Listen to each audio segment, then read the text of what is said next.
30 below zero. But it's not for sentimental reasons that Vladimir has an electric fan on his desk.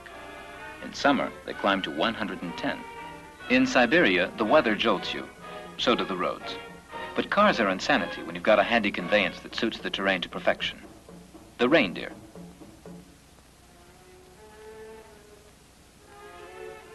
The entire economy of the Arctic peoples is based upon the reindeer. It serves as wheat, flax, rowboat, Christmas tree, medicine chest, and sacristan, all rolled into one. When gelded, it serves as a horse and is allowed to keep its beautiful satiny antlers, whereas the foolish males cut theirs to ribbons.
You could go on praising reindeer forever.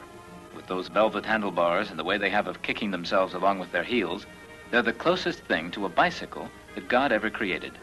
If I had the money, I'd shoot a spot commercial in their honor, and I'd run it between two showings, or better still, between two reels. The picture would break off suddenly, and you'd see something like this.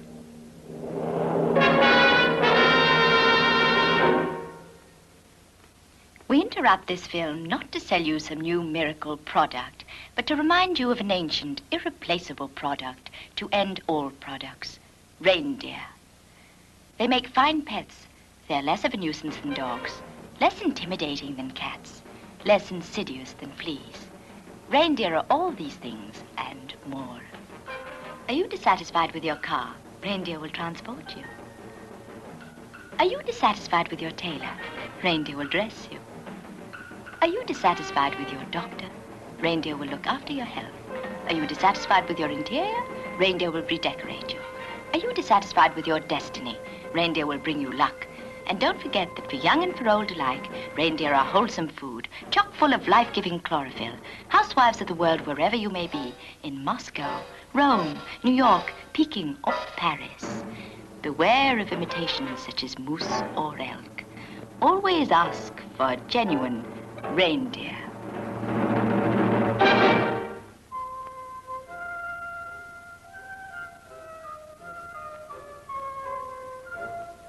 We followed the reindeer to the Evings camp. Evings, as you all know, are Tungus's.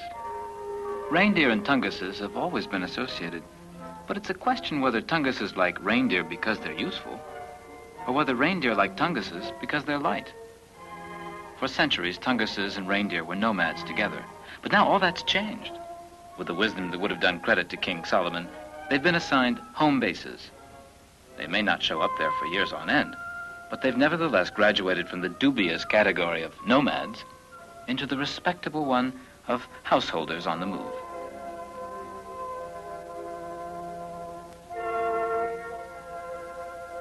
Having presented the head of the family with a plastic wallet, a gift which he appreciated all the more as the Arctic world suffers from a serious lack of Woolworth stores, we were treated to the ritual offering of freshly sawed-off reindeer antlers.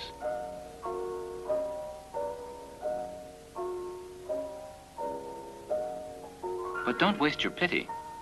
The operation hurts about as much as trimming fingernails. At least that's what we were told by the grandfather in Tunguz, by the father in bad Russian, and by the little boy in excellent Russian.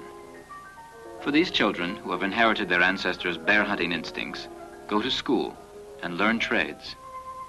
This may be a bad sign for the future of bear hunting.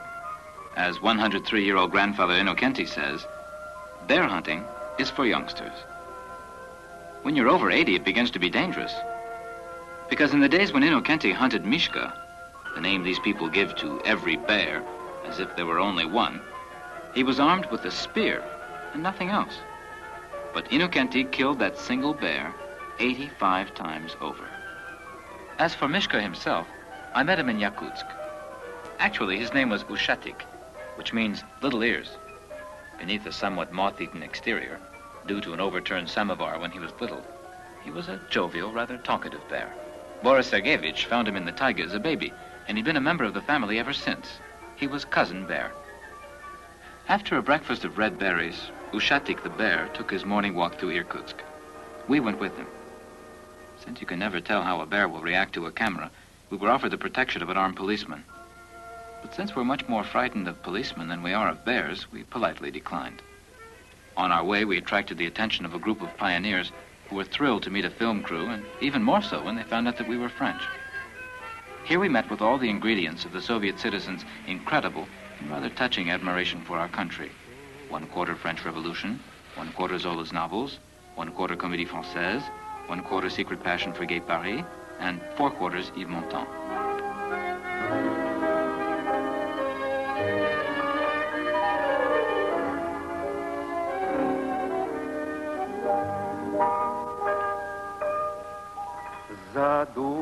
Задумчивый голос Монтана звучит на короткой волне, и ветки каштана, парижских каштанов, в окно заглянули ко мне, когда поет далекий друг, теплей и радостней становится вокруг, и сокращаются большие расстояния, когда поет хороший друг. Влюбленные кружатся пары, и молодость дружит с певцом, и музыке вторят большие бульвары с московским садовым кольцом. Quand on écoute l'ami lointain, de bonheur et de joie nous emplit son refrain, и сокращаются большие расстояния, когда поет далекий друг.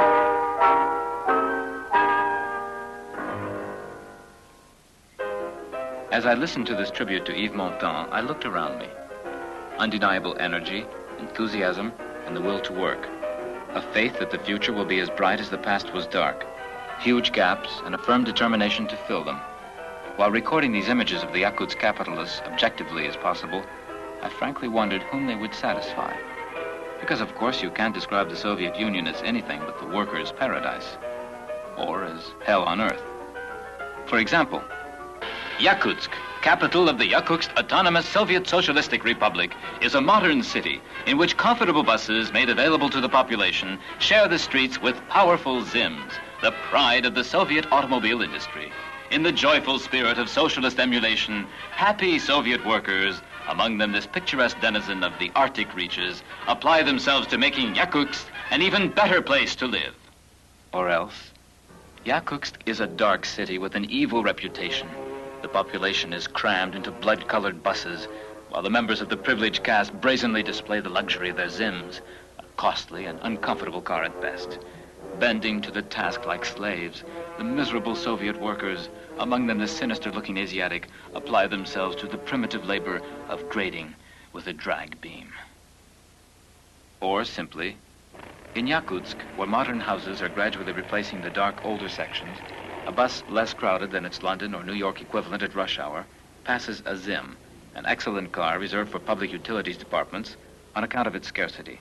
With courage and tenacity under extremely difficult conditions, Soviet workers, among them this Yakut afflicted with an eye disorder, apply themselves to improving the appearance of their city, which could certainly use it. But objectivity isn't the answer either.